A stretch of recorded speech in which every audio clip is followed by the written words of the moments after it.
राज्य में शेष पर्याय मतदान हेले मतदान आरंभ विभिन्न स्थान में ईवीएम अचल थिबा खबर आछि फल किछि समय पई भोट देबारे विलंब होइछि।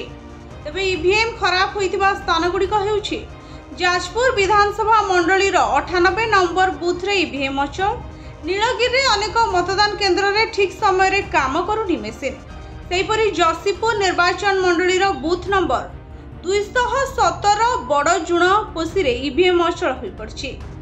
1.5 घंटा धरी मतदान में विलंब हेबारु लोकंक मध्यरे असंतोष देखा देछि। जलेश्वर निर्वाचन मंडली जलेश्वर म्युनिसिपालिटी 88 नंबर बूथ दुईटी ईवीएम अचल रही। सेहीपरि भद्रक जिला भंडारीपोखरी निर्वाचन मंडली 257 नंबर बूथ रे ईवीएम अचल होई पड़छि। बालीकुदा एरसमा माछगाँ पंचायतर 58 और 256 नंबर बूथ रे खराब होई पड़छि ईवीएम। जाजपुर जिला कोरेई निर्वाचन मंडली रे व्यासनगर पौरांचल झाटिया साही स्थित 97 नंबर बूथ रे ईवीएम अचल होई पड़छि।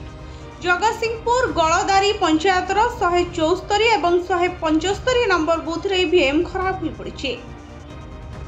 कोरेई निर्वाचन मंडली गोलेपुर स्थित 157 नंबर बूथ रे ईवीएम अचल पड़छि।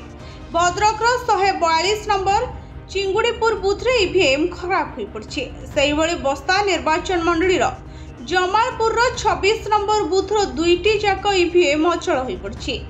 बालेश्वर सदर निर्वाचन मंडली बूथ नंबर 135 ईवीएम अचल होइछि। कोरेई निर्वाचन मंडली व्यासनगर पौरांचल झाटिया साही स्थित 97 नंबर बूथ रे ईवीएम अचल होई पड़छि। सेहीपरि जगतसिंहपुर जिला गलदारी पंचायत रे 174 और 175 नंबर बूथ रे खराब होई पड़छि ईवीएम।